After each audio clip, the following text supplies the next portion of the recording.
boast. It is not proud. It does not dishonor others. It is not self-seeking. It is not easily angered. It keeps no record of wrongs. Love does not delight in evil, but rejoices in the truth. It always protects, always trusts, always hopes, always perseveres. Love never fails. But where there are prophecies, they will cease. Where there are tongues, they will be stilled. Where there is knowledge, it will pass away. For we know in part, and we prophesy in part. But when completeness comes, what is it in part disappears. When I was a child, I talked like a child, I thought like a child, I reasoned like a child. When I became a man, I put away childhood things behind me. For now I see only a reflection as in a mirror. Then we shall see face to face. Now I know in part, then I shall know fully, even as I am fully known. And now these three remain: faith, hope, and love. But the greatest of these is love.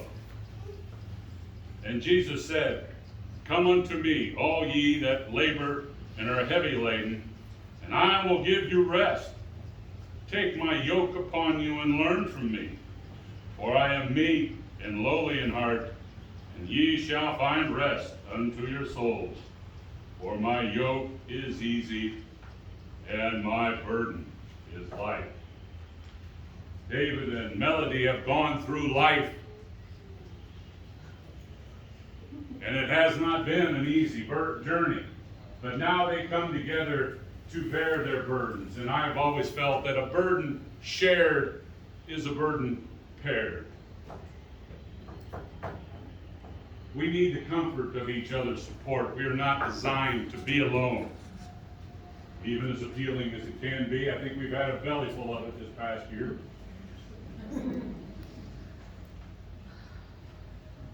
But they came together to give each other rest and to share and energize each other. And by kindness is one of the things I find from them.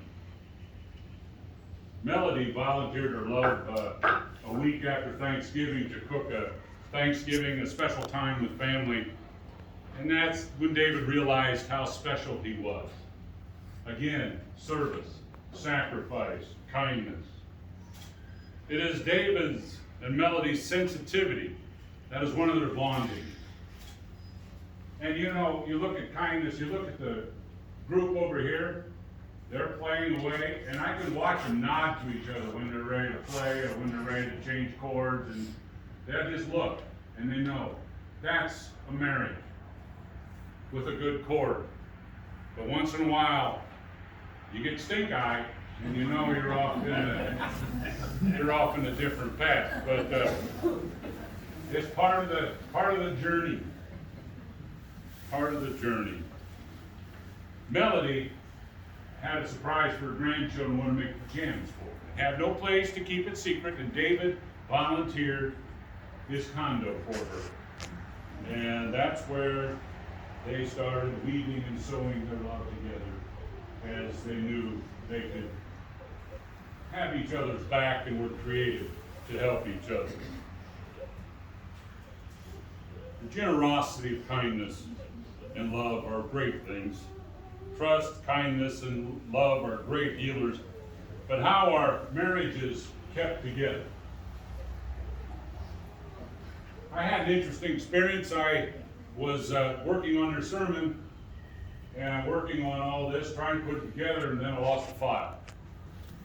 My computer had battery troubles, it shut down right on me, and I go, well, I won't tell you here. It's usually wasn't something very holy. Usually monosyllabic grunts with 4-letter words and things like that better left somewhere else. But I plugged it back in and got it warmed up again, and thank God it auto-recovered. How many of you have lost a file like that, and thank God, and we're just so grateful that it was auto-recovered? Well, that's kind of what a marriage, I think,